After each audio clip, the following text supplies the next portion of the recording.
Hoje, a importância desse tema que diz respeito, né, à equação entre solução de conflitos individuais e solução de conflitos coletivos, né, me parece que é da maior importância, né, principalmente, e eu acho que esse é o interesse da plateia, né, onde eu vejo juízes leigos, né, advogados militantes nos juizados, juízes militantes nos juizados especiais, para que a gente possa compreender, e esse é o meu propósito, fazendo uma análise histórica, né, de como vem sendo prestado nosso serviço jurisdicional nos juizados especiais, qual é a expectativa que tem o jurisdicionado consumidor em relação aos serviços que nós prestamos, né, e o que é que a solução de conflitos coletivos pode oferecer para que essa equação, então, seja solucionada de uma maneira harmônica e produtiva, né, para o Poder Judiciário. E por que eu digo isso? Todos vocês conhecem o cenário, né, em relação ao qual nos defrontamos hoje. Os juizados da capital, do Foro Central, têm uma média de 15 mil processos, né? Chegamos a ter, no ano passado, 2.500 processos mês, processos novos, distribuídos nos juizados do Foro Central, e isso faz com que a estrutura, né, de atendimento dessa demanda seja inadequada e que o resultado, né, da boa prestação de serviço fique muito aquém do que nós pretendemos. Então, qual é a análise histórica que eu gostaria de fazer? Fazer um painel com dois cenários. Primeiro, vamos voltar a 1996, né, 12 anos atrás, no embrião, no começo dos juizados especiais. E eu me lembro que já militava em juizado especial, concessionária de telefonia, né, nossa grande, querida Telemar, venda de planos de expansão, em 1996, promessa de entrega, né, das linhas no prazo de 24 meses, descumprida, início, né, do movimento dos consumidores, e já em 1996, qual era o cenário que nós encontrávamos, né? Ações nos juizados especiais, ou seja, solução de conflitos individuais, exclusivamente individuais, com demandas que pediam indenização em relação ao descumprimento do contrato, descumprimento da promessa, e com a peculiar solução, em muitos casos, né, em 1996, de extinção do processo por perda do objeto quando a Telemar informava que a linha tinha sido instalada. Hoje, né, nós encaramos essa solução jurisdicional como um absurdo. E o que aconteceu, né, de lá para cá? Os juizados foram estruturados, né, por bairros, com juiz com dedicação exclusiva, núcleos de primeiro atendimento, que permitiram o quê?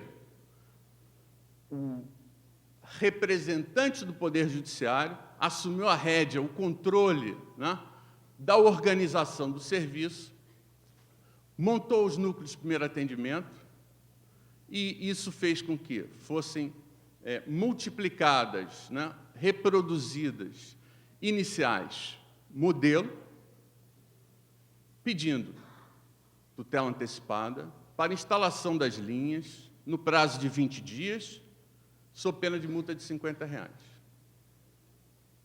1996. E qual foi o reflexo disso? Acesso à justiça, atendimento à demanda, milhares de iniciais idênticas, tutelas antecipadas em lote, né? 150 autores, um corpo de fundamentação único, reproduzindo em cada processo individual, para instalação das linhas no prazo de 20 dias, sob pena de multa de R$ 50. Mandados, né, em lote, intimando da tutela. E, a partir daí, conquistamos o jurisdicionado, que passou a reconhecer, né, essa nossa capacidade de prestar a jurisdição nos termos do que prevê a Lei 9.099, com celeridade, simplicidade, economicidade. E aí parece que, olhando, né, agora em 2009, a nossa eficiência conspira, né, para uma boa prestação jurisdicional. Por quê? Nós não temos estrutura suficiente para atender a uma demanda como essa, distribuição de 2.500 processos novos em um único mês. Bom, qual o reflexo disso? Né?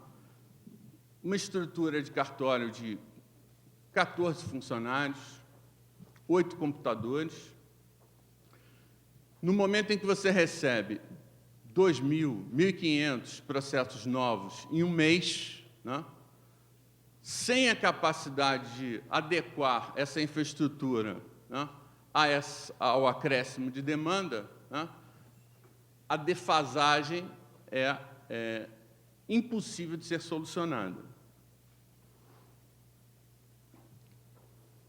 Outro ângulo, 20% de todos os processos que tramitavam nos juizados especiais de uma única e conhecida empresa. Coloca o Poder Judiciário em que posição? Né? As agências reguladoras, o poder concedente, todos inertes, esperando que o Poder Judiciário, de maneira exclusiva, singular, solitária, órfã, resolva todos os problemas, né, decorrentes da privatização. Uma só ação civil pública teria evitado 55 mil processos só entre 1996 e 2000. Então, é esse quadro, né, que nós temos que discutir. Por que é que o sistema de solução de conflitos individuais e a eficiência desse sistema, por que é que ele conspira, que ele atenta contra a boa solução, que é a solução via ação civil pública? Vamos imaginar esse cenário. Uma ação civil pública eficiente, buscando o mesmo preceito combinatório que essas tutelas antecipadas dos planos de expansão buscavam. Uma tutela antecipada numa ação civil pública para que a concessionária instalasse as linhas no prazo de 20 dias sob pena de multa de R$ 1 milhão, ou de R$ 100 mil por consumidor, ou de R$ 10 mil por consumidor. Seriam menos 55 mil ações entre 1996 e 2000. Por que é que não deu certo? Em primeiro lugar,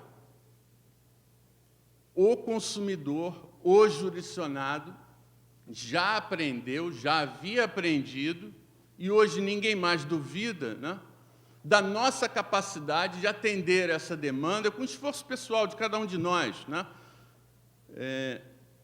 de entregar a prestação jurisdicional efetiva, adequada, de maneira singular. E agora vamos fazer aqui um corte, né, para examinar a questão sob o ângulo atual. O quadro mudou 12 anos depois? Não. Continuamos vivendo exatamente no mesmo dilema, né? Ano de 2008, ano passado. Mais uma vez, em razão da oferta no mercado de um cartão de crédito, né, nosso conhecido Mega Bônus, o Unicard oferece um cartão de crédito internacional aos consumidores que não têm crédito, né, com nome no Serasa, com nome no SPC, num sistema de pirâmide. Um consumidor indica o outro, que vai indicando uma rede, oferecendo, através dessa rede, um bônus. Quando o consumidor que não tinha crédito vai usar o cartão, não possuía nenhum limite, não tem crédito. E aí ele recebia a informação de que se tratava de um cartão sem crédito, de um cartão pré-pago. 55 mil processos iguais, idênticos, em relação a uma só empresa. 12 anos, né, de serviços prestados nos juizados especiais e nenhuma evolução. Nenhuma evolução. O quadro continua o mesmo. Então, é chegada a hora, né, de nós, né, eu vejo que essa plateia ficou intimista, né, com aquela divisão, de nós discutirmos o que realmente interessa. E o que realmente interessa é buscarmos, né, em primeiro lugar, o fortalecimento do sistema de solução de conflitos coletivos. Como? Discutindo, né, a exaustão as questões relativas, né, às ações civis públicas, o efeito das tutelas antecipadas, que, se nós analisarmos nesse momento,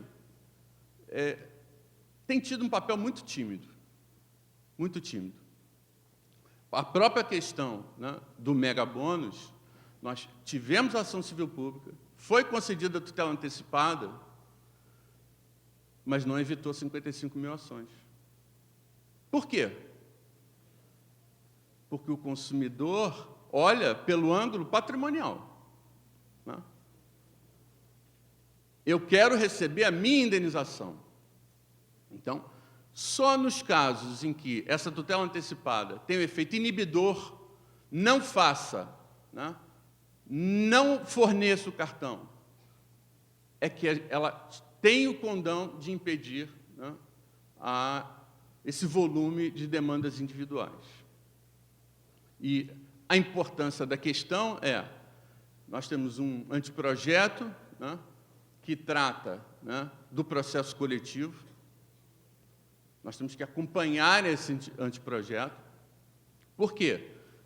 A partir, né, dessas discussões é que nós vamos ter um poder judiciário capaz, né, de dar, né, a devida solução dependendo, né, dos casos individuais e coletivos. Na medida em que nós acumulamos milhões, milhares de processos idênticos em face da mesma empresa, né, nós perdemos a capacidade, né, e fugimos daquele ideal da Lei 9.099 de prestar serviço, né, rápido, eficiente, célere, adequado, né, à luz do princípio constitucional, né, de razoável duração do processo. E outros efeitos, né, dessa equação são nocivos, né, para nós do Poder Judiciário. o descontrole, né, e a inadequação da solução individual nessas demandas de massa, né? Nos dois casos, na questão do plano de expansão, desde 1996, no momento em que uma tutela antecipada era descumprida, e muitas tutelas foram descumpridas, descumprida a tutela de instalação da linha com multa de R$50, demorou a instalar 180 dias, 9 mil de multa. Então, ele recebe 9 mil de multa. Descumprida a tutela por um ano, ela recebe 18 mil. Cumprida a tutela, o Luiz não recebe nada. Será que essa é a solução adequada? Aonde está o erro? O erro está exatamente aí. Nós não podemos pegar uma demanda de massa, né, e, de forma quixotesca, né, tentar resolvê-la a nível individual. Os vizinhos, né, pessoas que moram uma ao lado da outra, um recebeu 18 mil, o outro recebeu 9 mil, o outro não recebeu nada. Desde 1996, nós sabemos aonde está o erro. E o que nós fizemos? Nada. Nada. Continuamos, em 2008, resolvendo as questões da mesma maneira. Tá? Pegamos a demanda de massa, tá? Tiramos o paletó, tá? Vamos para a trincheira, 65 audiências por dia, das 65, 20% de acordo, 15% de acordo, sentença, sentença, sentença. Então, é preciso que haja uma reflexão que crie condições para que essas demandas de massa sejam resolvidas pelo ângulo coletivo, né? O sistema de solução de conflitos coletivos, né, na ação individual plurima, né, que é o nosso carro-chefe, tem que ser mais eficiente do que a solução de conflitos individuais. Agora mesmo, né, como ficou uma plateia intimista, eu estava conversando com o Flávio Quaresma e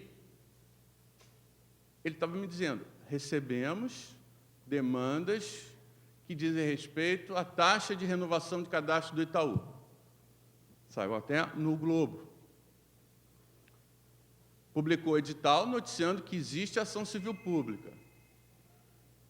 Decisão nos processos individuais, pedindo para que o consumidor opte ou pelo processo individual ou aguarde a solução coletiva. Quantos se interessam, né, em aguardar a ação coletiva? Ninguém. Todos querem resolver seu problema a nível individual. E é exatamente essa equação que vem conspirando, né, para que a gente não consiga atender, né, a demanda que nos é apresentada. Com a queda de 2.500 processos mês para 900 processos, 1.000 processos, né, nos juizados do Foro Central, voltamos à demanda histórica. Um juiz consegue dar 1.000 sentenças por mês? Um único juiz? Mesmo que tenha o apoio, né, e a colaboração dos leigos, cada leigo faz 10 audiências, né? A equação não fecha novamente. Então, isso exige de nós o seguinte, primeiro, fortalecimento, né, do sistema de solução de conflitos coletivos, como manutenção, incentivo, né, para que os juízes das varas empresariais, né, mesmo que não estejam, né, na sua titularidade, estejam prestando auxílio, ou na corregedoria, ou na presidência, que seja mantido o mesmo juiz na vara empresarial, que não haja rotatividade, né? Uma estrutura adequada nas varas empresariais. No sistema de solução de conflitos coletivos, né, americano, o juiz tem ampla liberdade com relação ao processo, né, coletivo. O nosso sistema, né, até que venha o anteprojeto, é extremamente fechado, né? E isso faz com que não se possa, na realidade, inibir, né, as ações individuais. O ideal seria, né, que nós tivéssemos já criada, né, a lei estadual que cria, né, o Fundo de Reconstituição dos Bens Lesados, né? Pasmem, eu fiz essa pesquisa e a nossa lei estadual, que permitiria, né, que as condenações nas ações coletivas fossem revertidas para um fundo de reconstituição dos bens lesados, não está criada. Então, nós estamos ainda muito aquém, né, do que nós deveríamos ter em relação ao sistema de solução de conflitos coletivos. E isso deixa, né, cada um de nós muito angustiado. Eu acho que seminários como esse deviam ocorrer de 3 em 3 meses, para que a gente possa fazer uma reavaliação, né, de como essa equação está sendo solucionada. E exige de nós uma reflexão. O amplo exercício de direito de ação, amplo acesso à justiça, hoje, à luz do artigo 104, né, do Código do Consumidor, impede, né, que o juiz extinga um processo individual pelo simples fato de que existe uma ação coletiva. Então, o papel, né, do magistrado que se ocupa, né, da solução de conflitos individuais invocando o artigo 104, né, instar o consumidor a se manifestar para que ele faça opção entre a manutenção do processo individual ou para que aguarde, né, o resultado da ação civil pública. E, nesse quadro, né, o que nós temos que fazer é que a ação civil pública deve ser eficiente a ponto, né, de inibir por completo e de convencer o jurisdicionado de que ele deve aguardar a solução coletiva. Esse, me parece, que é o caminho, né, mais eficiente. E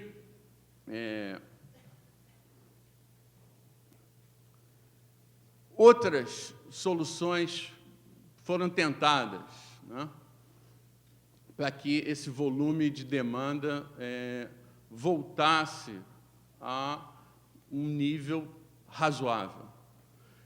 Foi criada lista, né, das empresas mais acionadas, imaginando, né, que as empresas ficariam intimidadas pelo fato de constarem, né, da lista com ampla publicidade de que elas são empresas com maior número de ações.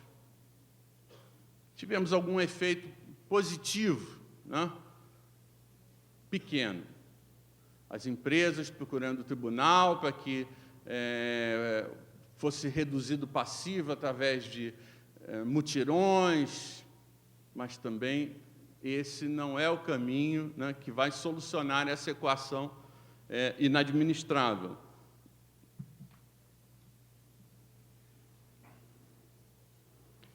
No final dessa equação fica a seguinte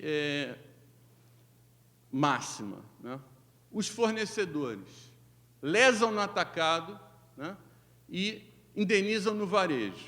E nos cabe, né, essa missão, né, de adequar, né, a solução jurisdicional para que não se volte, né, a advertência do Cândido Dinamarca, né, da que o lesado procura o causador da lesão e diz, olha, se você não resolver, eu vou entrar na justiça. Aí já dizia o Dinamarca em 1988, pode entrar na justiça, eu não tenho receio. os fornecedores, nessa nossa área de conflito de massa, têm que ter receio do Poder Judiciário. Agora, a nível individual, nós não estamos conseguindo, né, esse objetivo. Mesmo buscando atender a esse volume de demandas, me parece que outras situações como essa vão continuar a acontecer, né? 1996, 2008, agora a taxa de renovação de cadastro do Itaú, 2009, não sei o que vai acontecer em 2010, e nós já não temos mais capacidade.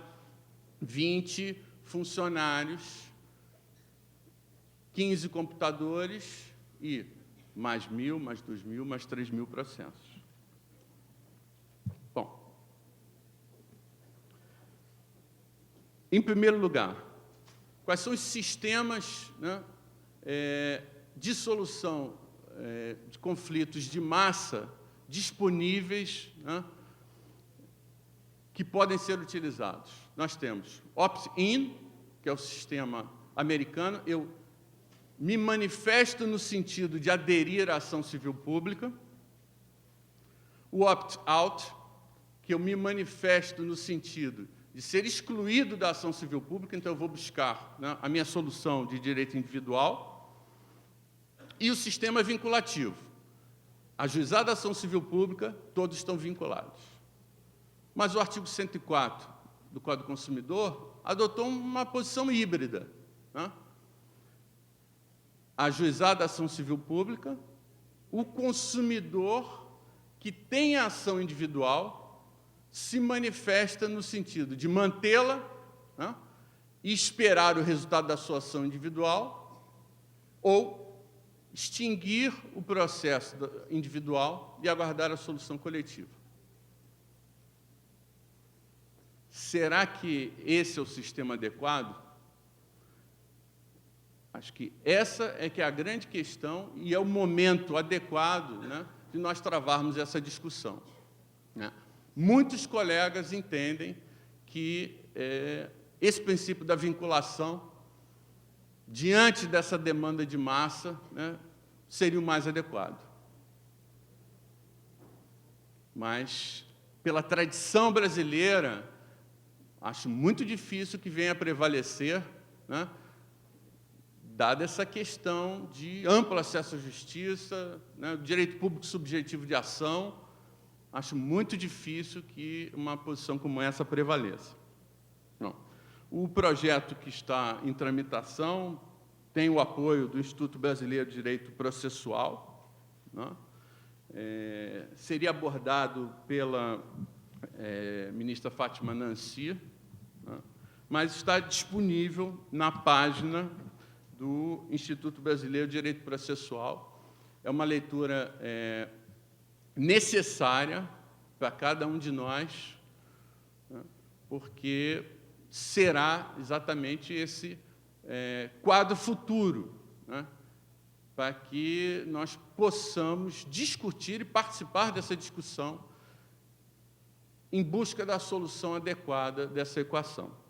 E eu queria, então, fazer uma demonstração, né, do Banco de Ações Civis Públicas que nós criamos a partir dessas preocupações que eu externei. Em primeiro lugar, todos os juízes dos juizados especiais têm que necessariamente conhecer as ações públicas, civis públicas, que estão em tramitação. Os juízes das varas empresariais devem e precisam conhecer as ações individuais que tramitam nos juizados especiais e nas varas cíveis. Nós temos que ter a rédea do sistema. E como é que o Banco de Ações Civis Públicas foi criado? De uma maneira muito simples, né? Eu costumava falar com o Rodrigo Terra que nós estávamos formando a rede do bem, né? Não existe aí a milícia, né, que apregoa, né, que